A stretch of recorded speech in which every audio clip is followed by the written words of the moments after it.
Hey guys, let's say bringing you another video. Now welcome to a POV commentary. So we're on the main account for this one, and you'll probably see why this becomes a POV commentary. But the feedback I always get is you guys love the POV commentaries because you're getting the kind of live POV of me playing and me controlling the mouse. But sometimes when it doesn't go to absolute plan, I can get a little bit let's say spicy. And you know, nothing major, like it's just annoyed, right? So this game, the title may be something like I got mega camped on the head.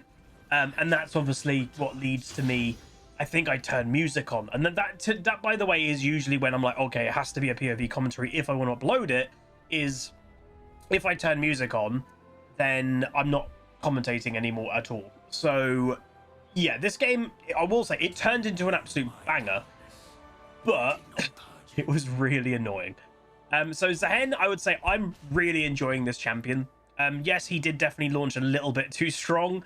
So I will say this video, I think this game may have been pre his hotfix nerf still, or it was around that time.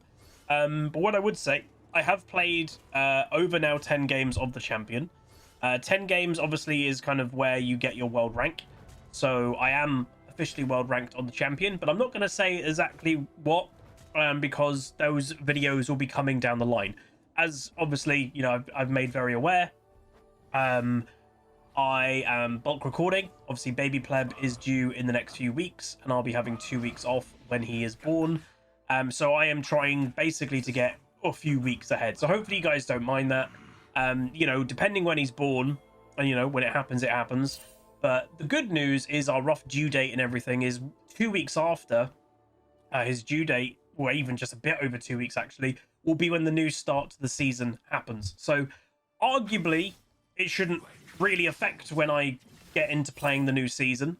You know, if anything, I might be a couple days late if he comes a few days after his due date or something like that. So we should be able to get into the new 2026 stuff pretty promptly.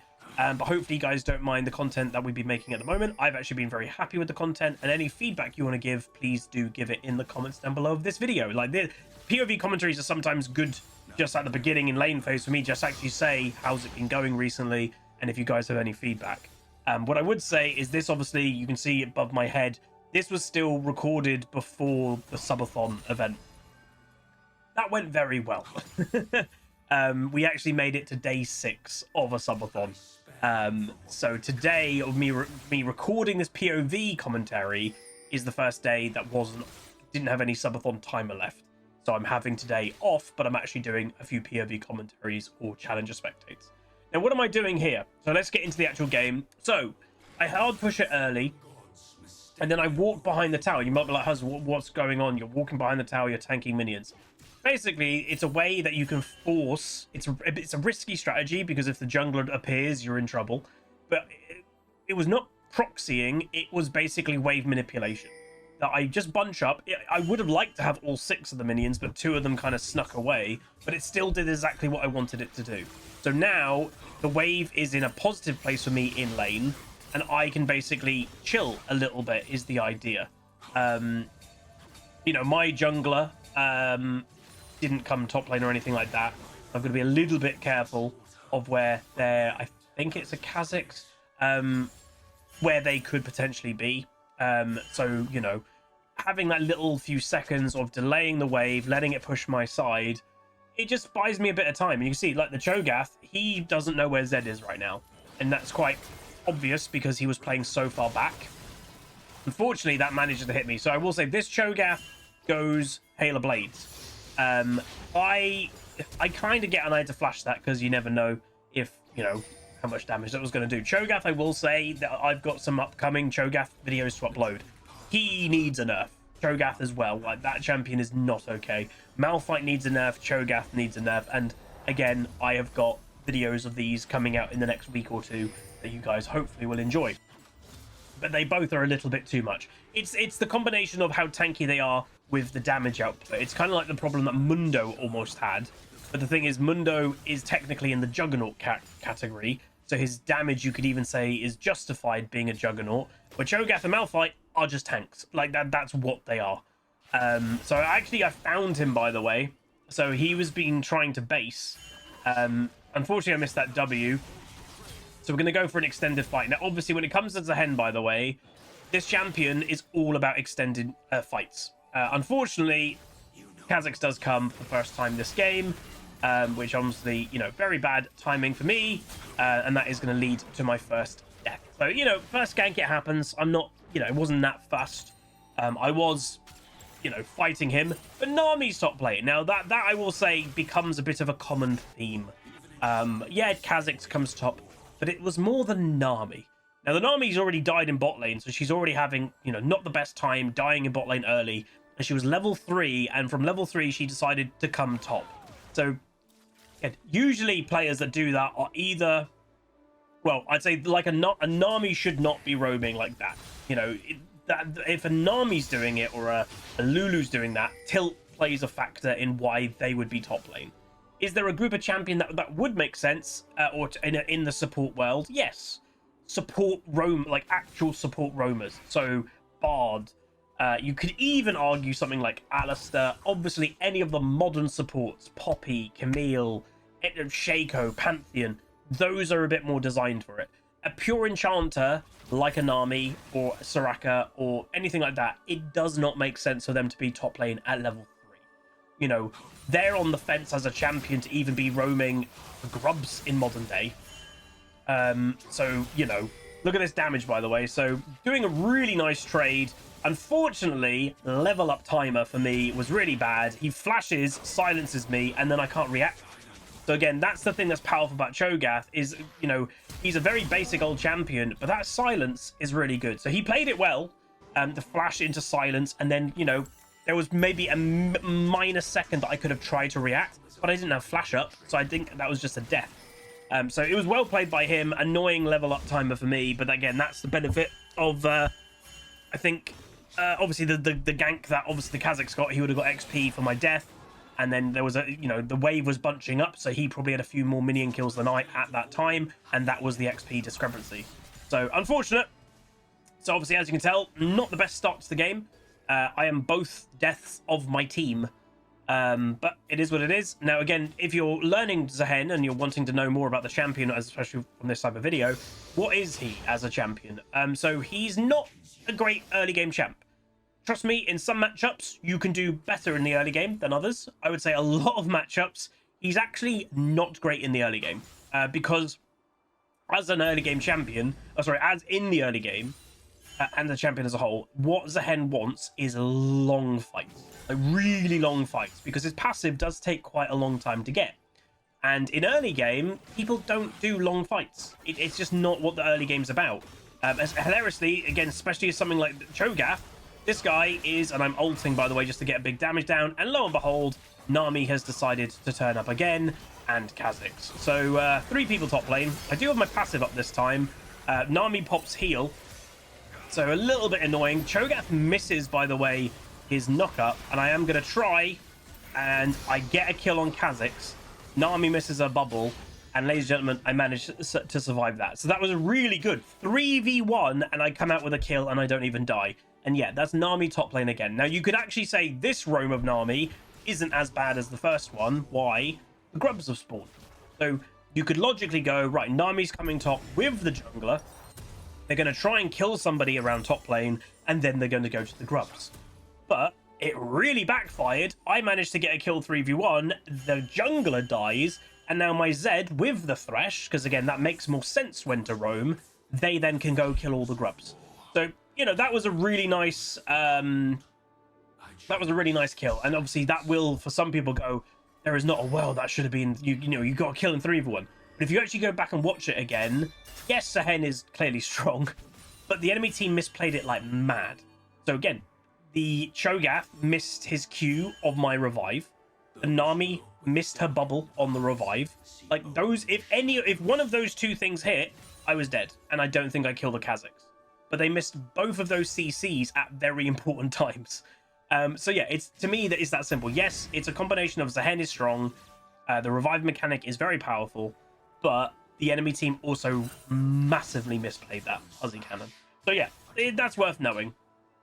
Yeah, just to say, early game, I was going to mention it, but then obviously the gank happened. Cho'Gath is running Hail of Blades. So when it comes to, oh, ZAAHEN wants to have a long fight. Well, Cho'Gath has got Hail of Blades, which is all about burst. So a likelihood of me being able to, boom, throw another ulti down. Again, I might be ulting a little bit too quick, if I'm honest. But it's more just that when he goes for this kind of earlier fight on me, it's kind of like a, you know, don't fight me, as a kind of like warning in a way. I might be like, that might not be the proper use that I should be doing as of right now, especially with Nami coming top twice so far, Kha'Zix coming twice so far. But yeah, it is what it is. So I'm just gonna base really early, teleport back to lane. Cho'Gath's probably gonna hit a free Q, doesn't actually go for it, which is a surprise. That was, I think, a pretty free Q to hit me. Mid lane going incredibly well. Look how low health they are, though. So Nami's going to pick up 1, and she's going to pick up 2. But honestly, still kind of worth. It doesn't matter if Nami gets a double kill. For the sake of a Kha'Zix dying and a Smolder mid dying, I think that's A-okay. Land the W. And then going to go for a decent trade. Going to look to try and... I will say, I think I misplayed, and well, actually, it doesn't matter. I got a solo kill. I actually think I misplayed that slightly by actually flashing earlier into the fight. I don't think I needed to. Again, in the moment, when you're playing League, it's very different than watching. Me watching myself playing that, I don't think I had to blow flash. I think I could have moved more left, and he had no escape. So I think, you know, a kill's a kill, and it's good still to get a solo kill. But honestly, I think there's a world that I could have just been patient and not have to blow the flash at all. But it's still good to get the kill. So that's obviously a good thing. So obviously, the worth mentioning, Cho'Gath is building an early AP item. I don't think it's a mistake per se. Obviously, he's running Hail of Blades, and if you're running Hail of Blades, you kind of need to go a bit of ability power. Otherwise, it doesn't really do much. But it is making him more vulnerable, and that's the kind of thing. My weakness is the early game, but if I can have a better early game than I realistically should be having because he's building ability power first, is it worth it for him? I don't know. Is there a world that he should go a bit tanky and then buy an ability power item? Maybe. But, you know, you can make arguments either way of, like, he got a solo kill on me earlier, and if he didn't have a bit of ability power then, he may not have gotten the kill. So there's all these kind of arguments that you could make. Thresh is actually coming top lane, by the way, believe it or not. So this is, I think, officially my first gank of the game. We're going to see if I can get the kill. He flashes, but then Thresh uses that ignite, and we've managed to get a nice cheeky kill there. So thank you very much, Mr. Thresh. That was literally my first gank of the game, 12.5 minutes into it, and obviously not by my jungler. It was from the support, but I'll take it. Cho'Gath dies, so happy days. What I would say with me watching this POV commentary, I will say this game was like a week ago, or actually I think it was 8 days ago. There wasn't actually as much camping in the early game than I actually remember. So obviously, yeah, Nami came twice top lane.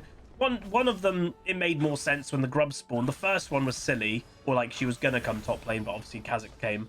But yeah, there actually there isn't as much camping as I remembered. I might be misremembering a different game, to be honest. I still think this was going to be a POV commentary regardless. I think I did turn music on.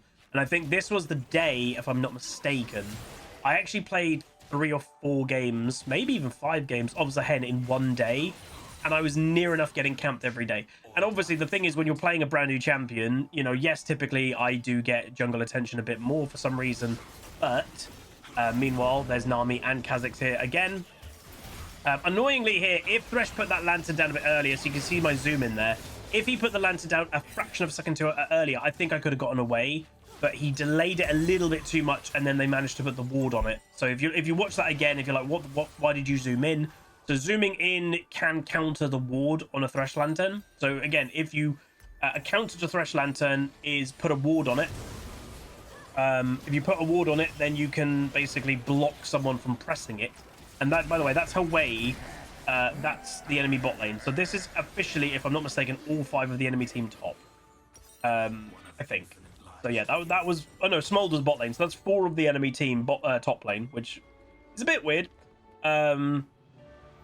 But yeah, so that basically is Nami put a ward on it. It blocks the right click. But if you zoom in your camera, sometimes you actually can get the lantern click off. It's a weird way how it works, but it always has. But yeah, it is what it is. But yeah, as I was saying earlier, I was getting camped quite a lot when I was playing ZAAHEN. But again, it is, you could say, the new champion effect is, you know, people react differently to new champions. He obviously did release very strong, and in master level games, people don't want the risk of, oh, we've let the new champion go through, all right, we're just going to camp the living hell out of it. So that could very well be what happened, especially today. So gonna go for another fight. Nami once again top lane. So again, she kind of is here more than she is bot lane, to be honest.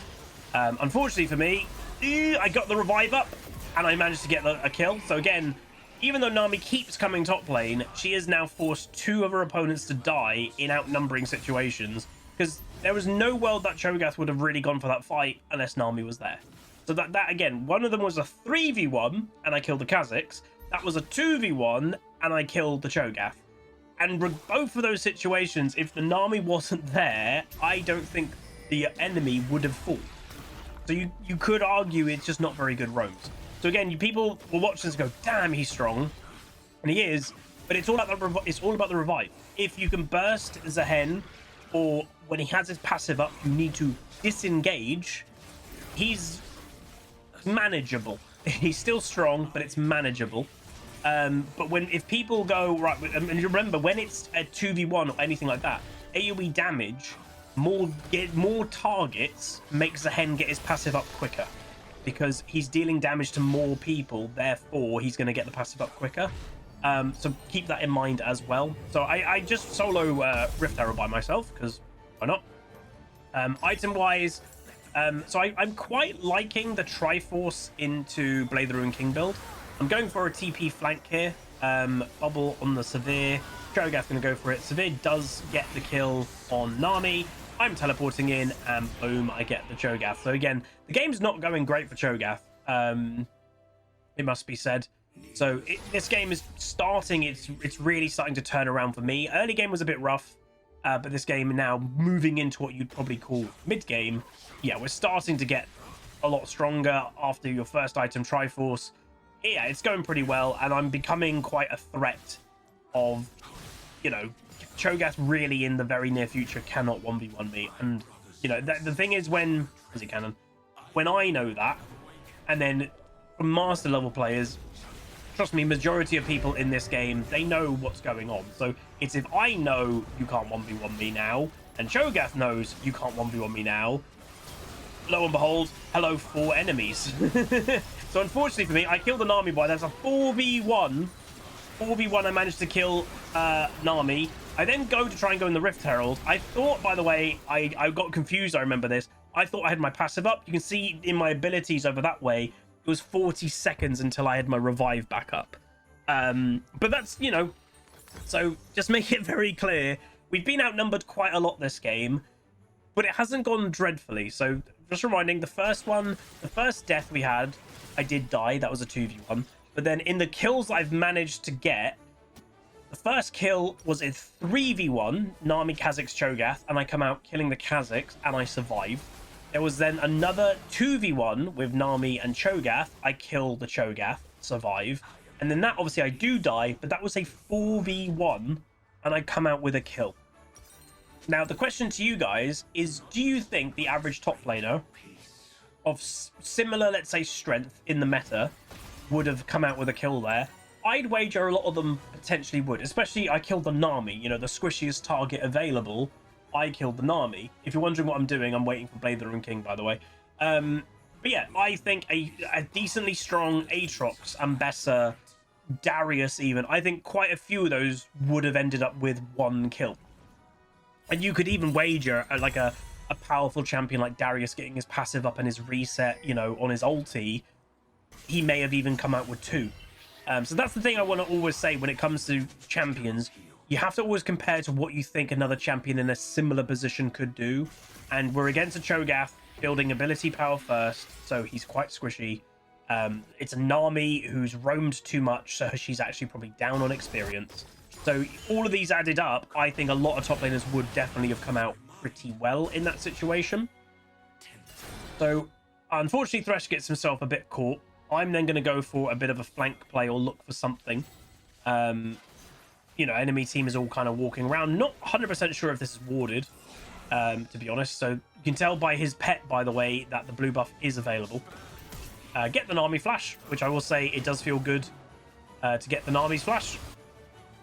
Yeah, honestly as well, this game is not too bad. I love the enemy's comp. I don't think something like Smolder mid. And I know the champion has innate strength, so you could argue it doesn't really matter where you play him, because, you know, if you play him in mid and you get over 225 stacks, he's just going to become a monster regardless. It is, even though you're a hyper carry on Smolder, mid lane you could say has slightly different kind of power spikes to what you want. Kinda. Yes, a hyper carry in mid is good, but either like you want something that like a assassin that can one-shot people, or an assassin mage that can one-shot people, or you know, a control mage that brings damage and a lot of CC. Smolder doesn't quite do any of that. Like, he doesn't one-shot people, he doesn't bring CC, he just does a lot of damage. And that's more of an AD carry thing. Like, literally, a bot lane AD carry thing is who you want just to go right. You don't really bring that much utility, you don't bring CC, you don't one-shot things, but you just DPS a lot. That is kind of the AD carry role in bot lane. So that's why I'd say the enemy team is kind of missing that type of mid. Orianna goes for an ulti just on the Cho'Gath, but again, we've said for time and time again over the years, honestly, good Oriannas don't necessarily always look, and I am TPing by the way, they don't always look, hit the W on the Nami, very satisfying, and we helped get the Nami kill, very nice. Smolder stayed bot lane. I would have been against the Smolder if I didn't TP, but my team was going for a big play near the enemy base, so why wouldn't I TP for that? If it goes well, we break into the enemy base. You see the Smolder is being greedy and staying bot lane, because again, he is just running probably selfishly to get as much gold as he possibly can, being a Smolder. But he's 0-6, so it's gone very badly for him. If you're wondering, don't get the inhib. So it's 21, nearly 22 minutes into the game. General rule of thumb, don't get an inhib before 25 minutes. You could argue, okay, if it's 24.5 minutes, get the inhib if you're in the position to. But if it's 23 minutes or anything like that, do not get the inhib. And that might confuse people, because it's like, wait, isn't that a positive? Depends. So 25 minutes, Baron spawns.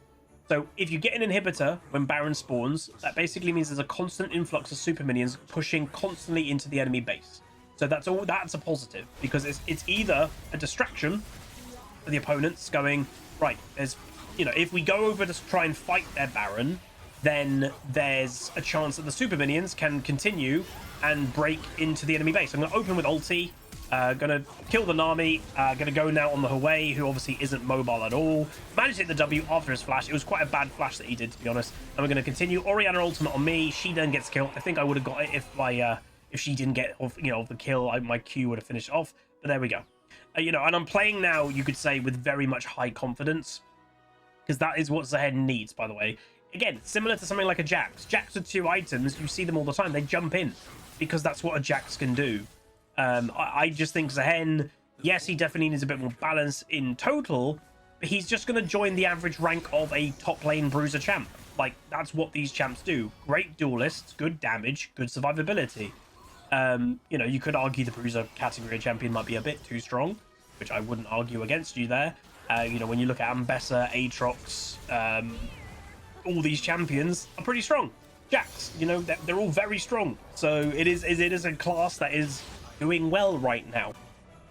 But yeah, I do like this champion, and even when the dust settles and he kind of gets balanced, I definitely feel he's going to be in my champion pool. You know, I haven't truly decided next season, am I going to stay in top lane? Obviously, it's gone very well for me being back in top. You know, I used to be a top lane main many years ago. You know, most of my semi-competitive League of Legends play was done as a top laner.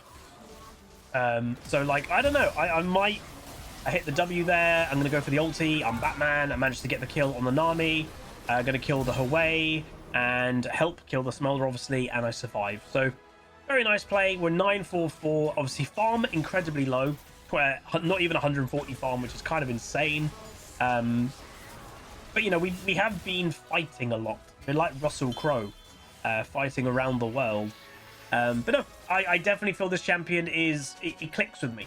And I would say everyone watching this, I'd imagine you know it deep down. When you play a champion, do you click with that champion? Does what you like, does how you play, does it make sense? Do you just click with it and know what you're kind of doing straight away?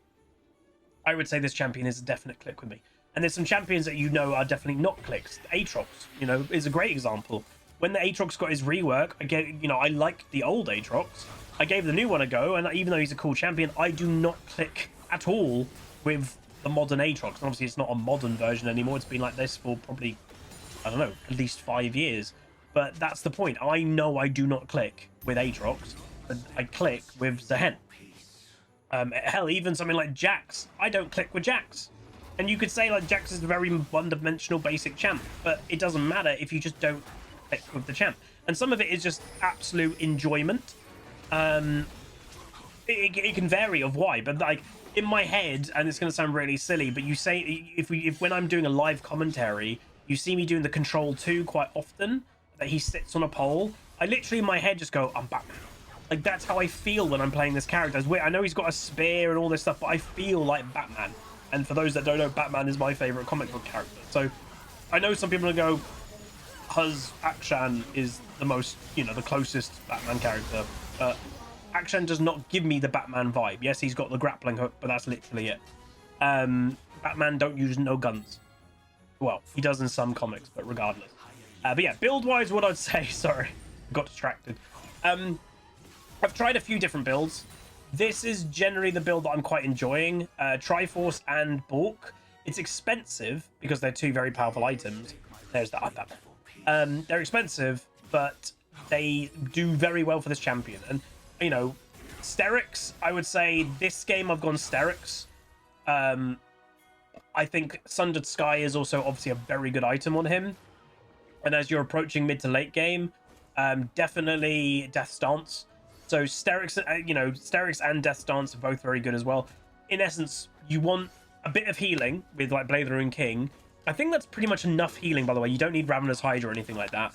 But what you want is survivability, because it, again, is all about getting enough time for you to be in combat that you can get that passive up. So if you just get one shot by something, your passive ain't coming up, you're not reviving. But if you're buying a Sterix, well, that's giving you a shield when you hit a certain amount of health. You're buying a Death Stance that takes a certain amount of the damage and puts it into a damage over time effect instead. So all of these things are delaying the death of your potential death and allowing your passive, hopefully, to be available, and boom, you can then revive regardless of how much burst you've taken. So that's kind of what the build is all about. I'm going to go for an early ulti. I managed to get the Zhonya's from her way. I'm going to re-engage. I get one. Look at that damage, by the way, on the Kazakhs. That was very high damage. Zed's going to go in, doing some lovely shadow plays, and then that is going to be the game. So overall, it turned into actually a pretty good game. It was just, I think what happened to me and for why I turned music on, like this probably could have been perfectly a good normal commentary, but I think it was a bit of a day of getting semi-camped most games. So after 3 people top and then 2 people top, whatever it may be, I think I was like, I'm just going to put music on for this one. But it turned into a good game. So hopefully you guys enjoyed that. It was a nice win. My team played well, which is always a bonus. But we go plus 19, so we're up to 159 LP of recording this. We get an S-. We go 10-4-7 with the highest damage in the game, beating the Cho'Gath by 12,000 damage, and obviously beating the Orianna in second place by just over 1.7 thousand. So yeah, it turned into a pretty good one. So hopefully you guys enjoyed this. If you did, do throw a like on it, throw a comment, throw a subscribe, and I'll see you guys next time. Peace. Welcome to the Rift, where the legends play. It's HuzzyGames bringing skill every day. From tips to tricks and play so fine, you'll learn the game and have a good time. Thanks for watching, you're the real MVP. Hit that like and sub, join the family tree. Like, comment, and subscribe. Keep the Huzzy dream alive.